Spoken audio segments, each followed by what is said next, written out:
Olá, hoje a nossa aula vai ser sobre lombalgias.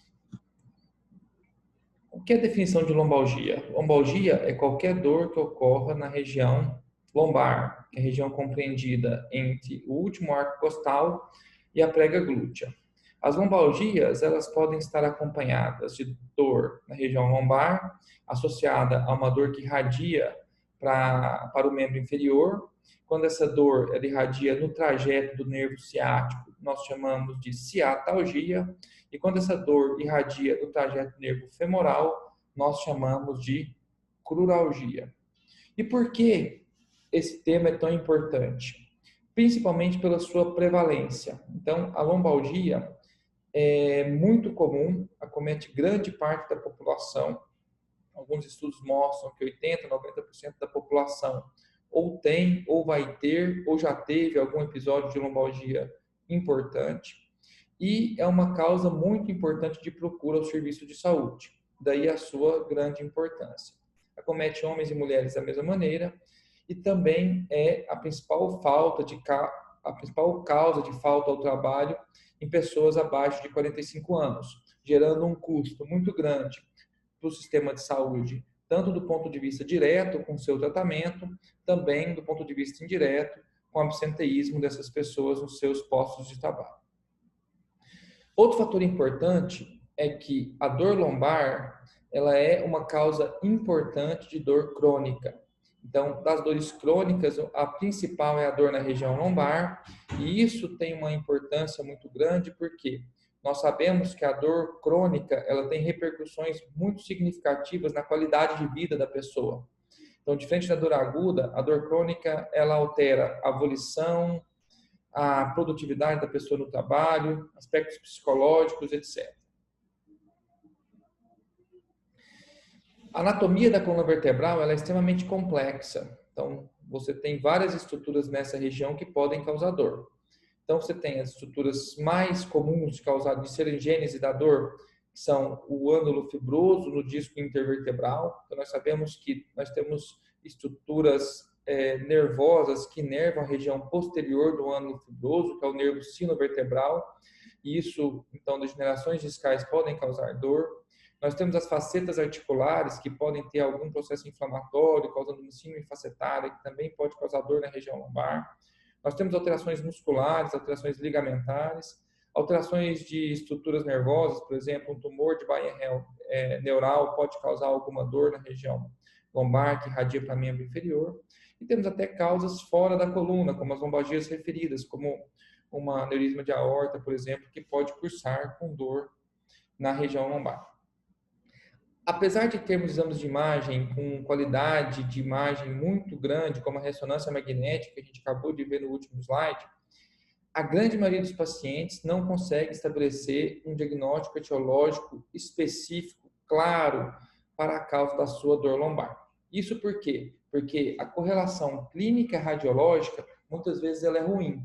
E isso termina causando uma dificuldade no tratamento desses pacientes. Então, muitas vezes, você termina utilizando termos não adequados, como espasmo da musculatura, contratura da musculatura, ou mesmo falando que o paciente tem uma hérnia de disco, sendo que aquilo não é a causa, a etiologia propriamente dita desse paciente. Então, o ideal é que nós utilizemos o termo lombalgia inespecífica para os casos onde você não consegue fazer uma relação causa-consequência, uma relação clínica e radiológica muito bem feita. Isso porque tem pacientes que têm poucos sintomas, com muita alteração de exame, e pacientes com muitos sintomas sem praticamente nenhuma alteração de exame.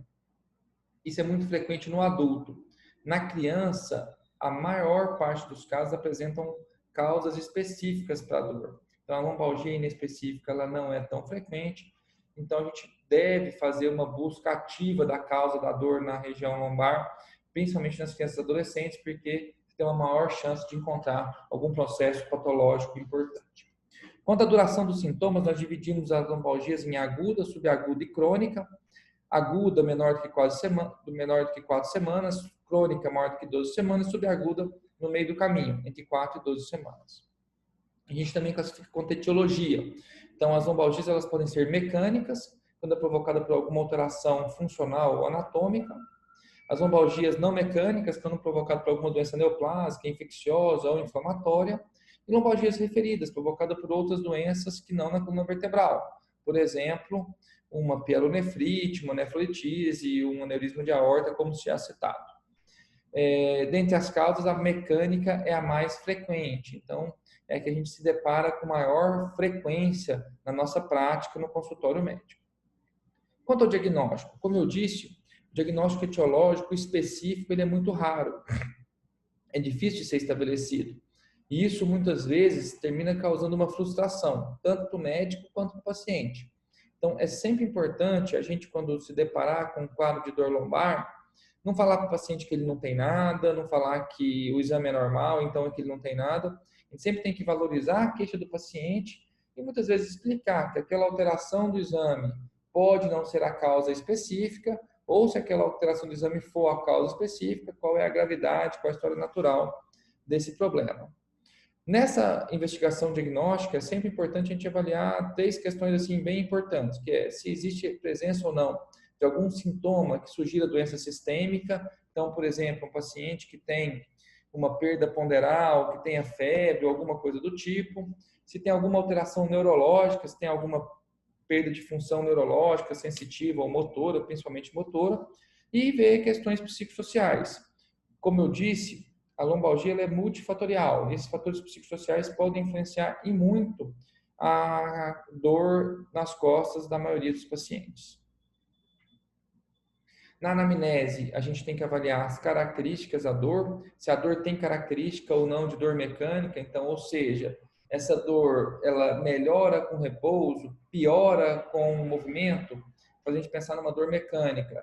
A dor que melhora com o movimento, piora com o repouso, a gente pensar mais no processo inflamatório. Então, a característica da dor é importante. Avaliar se tem sinais ou não de doença sistêmica, como dor mais noturna, extremos de idade, se a dor é mais progressiva e não tipo crise e remissão, se a gente perdeu o peso. Como eu disse, avaliar o estado psicossocial do paciente que muitas vezes tem alteração do sono, pode estar mais predisposto a ter dor, pacientes com quadro de depressão, ansiedade também estão mais predispostos a ter dor. Isso tudo tem que ser tratado de maneira holística para você conseguir ter uma melhora significativa da dor do paciente. Avaliar questões trabalhistas, como eu disse, é uma das principais causas de falta ao trabalho, então muitas vezes o paciente pode ter ganho secundário, então por isso é importante avaliar se existe alguma questão trabalhista e avaliar a parte neurológica, se existe alguma claudicação neurogênica, se existe radiação no trajeto de algum nervo, por exemplo, uma ciatalgia ou uma cruralgia.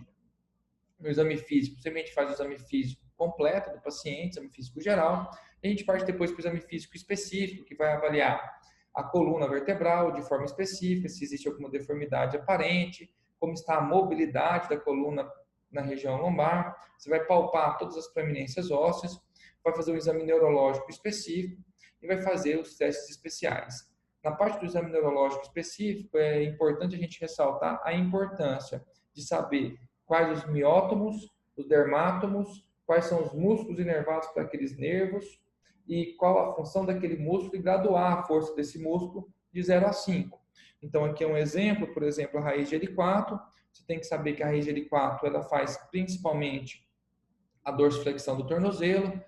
Quem um músculo que faz isso é o tibial anterior. Geralmente você vai graduar de 0 a 5. Isso você vai ter que fazer para todas as raízes. L2, L3, L4, L5, S1. E fazer também a sensibilidade e os reflexos desses casos, dessas raízes. Os testes especiais tem vários, um dos mais importantes é o teste de elevação do membro inferior, que é o teste de Lasergue, que você tem ele positivo quando você tem uma dor que irradia no trajeto do nervo ciático, quando você eleva mais do que 30 graus a perna em menos de 70. Mais de 30 porque aí você está esticando o nervo ciático, menos de 70 porque a partir daí você está estirando não só o nervo ciático, mas sim a musculatura, e qualquer retração muscular vai causar dor. Existe uma entidade que é bem importante a gente conhecer, que é a síndrome da caldequina. A síndrome da caldequina, como toda síndrome, é um conjunto de sinais e sintomas, onde você vai ter alterações esfincterianas, então você vai ter uma retenção urinária ou incontinência, ou urinária ou fecal, pode ter anestesia em cela, na região perineal, pode ter fraqueza de membros inferiores. A principal causa de síndrome da cauda equina é compressões abruptas das raízes da cauda equina. Uma das principais causas é a hérnia de disco. E por que tem um slide de síndrome da cauda equina no meio da aula de lombalgia? Porque é uma urgência ortopédica. Então, é sempre importante você realizar a descompressão dessas raízes da cauda equina de forma mais rápida possível. E quanto mais rápida a descompressão, maior a chance desse paciente voltar a ter a função, principalmente vesical e dos outros esfíncteres. Na avaliação de imagens, a gente não faz imagem para todo mundo, existem indicações para se fazer exame de imagem, e são os que a gente chama de sinais de alerta, ou bandeiras vermelhas, ou red flags, que são esses sinais listados aqui no slide, mas que são sinais que indicam que você tem algum problema orgânico. Então, ou febre, perda de peso, história de câncer, alteração neurológica, uso de drogas injetáveis, que tem mais predisposição a ter uma infecção, alguma espondilodicite, extremos de idade, história de trauma e, principalmente, a mais frequente no consultório são aqueles pacientes que você fez o tratamento durante 4 a 6 semanas e o paciente não teve melhora. Daí você tem que prosseguir com a investigação com exames complementares. O exame complementar mais utilizado é a ressonância magnética. É um exame extremamente sensível, então você vê várias alterações. Só que, como eu disse, muitas vezes essas alterações elas não têm uma correlação estreita com os sintomas do paciente. Ou seja, tem paciente com muito sintoma, pouca alteração, e o contrário também pode ser verdadeiro. Então, a gente fala que é um exame muito sensível, mas pouco específico. Mas é um exame que ajuda muito na elucidação diagnóstica desses pacientes. A tomografia ela é menos utilizada, ela avalia principalmente a parte óssea, não tanto os ligamentos, os discos, as estruturas neurológicas, como a ressonância tem capacidade de avaliar. Então, termina sendo utilizado mais para casos de trauma e não tanto para a dor lombar de paciente que não tem história de trauma. E sempre a gente deve solicitar a ressonância quando tiver suspeita de alguma alteração ou na presença daqueles sinais que a gente acabou de citar. Sempre que a gente vai tratar alguma patologia, é importante a gente saber a história natural dela. Então, assim, vamos falar um pouquinho sobre a história natural de algumas entidades que podem cursar com dor lombar. A primeira é a lombalgia inespecífica. A lombalgia inespecífica geralmente é um processo autolimitado. A maioria dos pacientes vão melhorar. Então, 1/3 melhora com uma semana, 2/3 melhoram em por volta de 6 a 7 semanas. Ou seja, é um processo geralmente autolimitado. No entanto, 40% dessas pessoas podem voltar a ter dor lombar, apresentar dor de forma crônica, dor lombar crônica. E isso causa todas aquelas repercussões que a gente falou no começo da aula. Então, muitas vezes é importante a gente acompanhar esse paciente ou ver se ele não vai evoluir com dor lombar crônica. A hérnia de disco. A hérnia de disco é uma doença que ela é autolimitada, então a maioria das pessoas elas têm melhora dos sintomas com tratamento clínico. A gente tem que as hérnias extrusas, elas têm uma chance boa de serem reabsorvidas a longo prazo. Já a estenose de canal lombar, que é um processo degenerativo, assim como a hérnia de disco, mas vamos dizer assim, um processo mais avançado de degeneração, tanto dos discos quanto das facetas articulares, ela já não tem uma história natural tão benigna assim. A maioria dos pacientes que tem uma estenose de canal lombar severa, esses pacientes não vão ter uma melhora acentuada com tratamento clínico. Então, 70% vão se manter estáveis, 15% vão melhorar e apenas 15% vão ter alguma melhora significativa com tratamento clínico. E agora vamos falar um pouquinho sobre o tratamento, tá? Então, os casos de lombalgia aguda, geralmente o tratamento ele é conservador, medicamentoso. O que a gente tem de efetivo para o tratamento desses pacientes? Tem alguma evidência na literatura?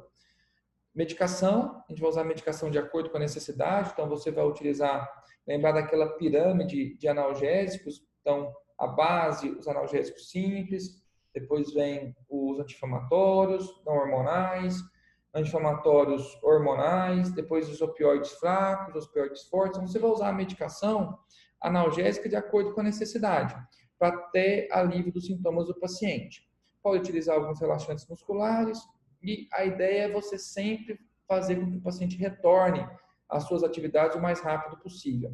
Antigamente se utilizava muito o repouso no leito durante alguns dias, mas isso hoje é proscrito. Nós não utilizamos o repouso absoluto no leito como se utilizava antigamente nos pacientes com queixa de dor lombar aguda. O exercício físico na fase aguda ele não é muito recomendado, mas a ideia é que o paciente, assim que tem alguma melhora, ele comece a fazer atividade física, uma reabilitação, e na fase onde ele esteja sem dor, o ideal é que ele consiga atletizar, melhorar ao máximo a sua performance física para evitar novos episódios de dor lombar aguda. A hérnia de disco, como eu disse, geralmente tem um bom prognóstico com tratamento clínico. Então, a hérnia de disco, geralmente, a maior parte das vezes é de tratamento clínico, ou seja, sem cirurgia. A indicação absoluta de cirurgia para a hérnia de disco são déficit neurológico agudo, progressivo e síndrome da caldequina. Então, quando o paciente tem uma hérnia de disco que causa um déficit neurológico agudo ou tem uma síndrome da caldequina, esses casos são casos que têm uma indicação absoluta de cirurgia. Os outros casos são indicações relativas, então déficit neurológico já estabelecido, e talvez o mais frequente na prática clínica é o paciente que tem uma dor que não melhora com o tratamento clínico. Então, você geralmente, como que é a evolução desse paciente? Você geralmente tenta tratar ele clinicamente, com medicação analgésica potente, muitas vezes você pode usar. Então, você usa novamente aquela pirâmide da OMS, o nível mais básico de analgésicos, até os opioides fortes, você vai progredindo isso de acordo com a necessidade. E se não houver melhora, você pode lançar mão de algum procedimento para tentar melhorar os sintomas do paciente. Então, você pode usar, inclusive, outras medicações que são neuromoduladores, fazer um tratamento multimodal da dor, já que a hérnia de disco tem um componente de dor nociceptivo, mas também dor neuropática. Mas o paciente que não tem melhora vai evoluir para a cirurgia. Então, qual que é a cirurgia que é feita? Geralmente, o tratamento mais recomendado é a microdissectomia, que é o tratamento da ressecção da hérnia de disco. Então, eu vou aqui dar um exemplo para vocês. Aqui é um paciente que tem essa hérnia de disco L4, L5. Você vê aqui o componente extruso L4, L5, que estava comprimindo aqui, a gente vê no corte axial, a raiz de L5 do lado esquerdo. Então, você comprimia aqui a raiz que passava no recesso lateral. O recesso lateral é essa região aqui abaixo da faceta articular, era comprimida pela raiz, pela hérnia de disco, aqui a raiz de L5.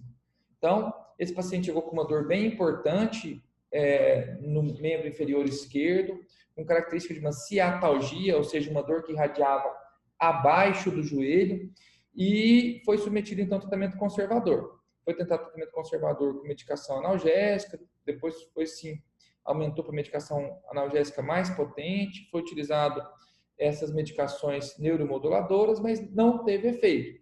Então, depois de 6 semanas de tratamento, não teve efeito. O tratamento submetido foi a microdissectomia, que a gente faz, que é você resseca uma parte pequena aqui da lâmina, faz uma flavectomia, ou seja, você abre o ligamento amarelo, tira o ligamento amarelo, e aí com pinças especiais você resseca, você retira a raiz, a hérnia de disco que está ali comprimindo a raiz nervosa, deixando o nervo completamente livre. Isso a gente faz hoje através de técnicas minimamente invasivas, com tubos bem finos, que permite então que você faça isso com menor agressão dos tecidos, do músculo adjacente ali à região paravertebral. E a estenose de canal lombar? A estenose de canal lombar, como eu disse, é um processo degenerativo um pouco mais evoluído do que a hérnia de disco. Então, é um processo onde você tem uma hipertrofia das facetas articulares, você vai ter uma hipertrofia do ligamento amarelo, você pode ter uma hipermobilidade, você pode ter um abolamento discal difuso, e isso tudo vai levar a uma estenose do canal vertebral. Então, o nome chama estenose do canal vertebral ou canal estreito lombar. O tratamento geralmente é clínico na fase inicial, você vai usar analgésicos, lembrar dos opioides e anti-inflamatórios, mas tomar cuidado com os idosos, porque esses pacientes geralmente são bem mais idosos que pacientes com hérnias. Vai fazer o uso de fisioterapia, tratamento clínico de forma geral, e na fase do tratamento clínico você vai lançar mão do tratamento cirúrgico. O tratamento cirúrgico ele é feito geralmente pela técnica de laminectomia descompressiva, e no caso que você tiver uma instabilidade, você vai fazer a artrodese, que é uma fusão de uma vértebra sobre a outra. Então, a artrodese, que é a fusão de uma vértebra sobre a outra, com ou sem instrumentação. Então, aqui é um exemplo, paciente que tinha uma espondilolistese L4, L5. O que é isso? Ele tinha um escorregamento de uma vértebra L4, L5, L4 sobre L5, e esse escorregamento dessa vértebra levava a uma estenose do canal raquiano. Então, quando você vê aqui no corte sagital, você vê a amplitude do canal preservada até L3, L4, preservada no disco L5, S1, mas na altura do disco L4, L5, você tem uma estenose importante desse canal. Aqui o corte axial a gente vê isso de forma bem evidente, a estenose que você tinha. Então, o que foi feito? A estenose é as custas de hipertrofia facetária, hipertrofia do ligamento amarelo e abalamento discal difuso. Então, o que foi feito? Foi feita uma laminectomia. A gente fez uma laminectomia, então ressecou a lâmina entre o espaço L4 e L5. Você fez uma redução dessa espondilolistese, então você voltou essa vértebra para o lugar. Utilizando esses parafusos, você fez uma fixação. Você fez também uma artrodese, que é a fusão de uma vértebra a outra, com esse espaçador que fica no meio de uma vértebra a outra.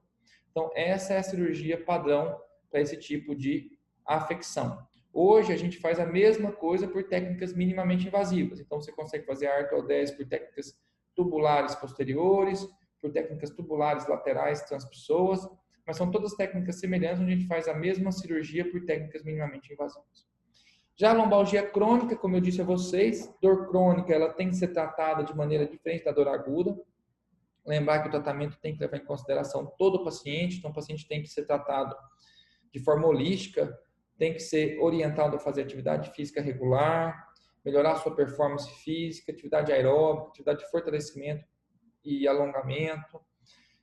A medicação utilizada aqui não é só os analgésicos, a gente utiliza outras medicações, também neuromoduladores, então a gente fala que a gente faz uma abordagem geralmente multimodal, com vários tipos de remédio, utilizando antidepressivos, como os tricíclicos, como os duais, anticonvulsivantes, como a gabapentina, a pregabalina, e algumas outras medicações que podem ser utilizadas. Lembrar que aqui o tratamento ele é importante mudança de hábito de vida. Se não tiver mudança de hábito de vida, atividade física, muitas vezes psicoterapia, o paciente não tem melhora significativa dos sintomas. E a cirurgia só tem bom resultado quando você tem uma boa correlação clínica e radiológica. Isso que eu tinha para falar sobre dor nas costas. Muito obrigado.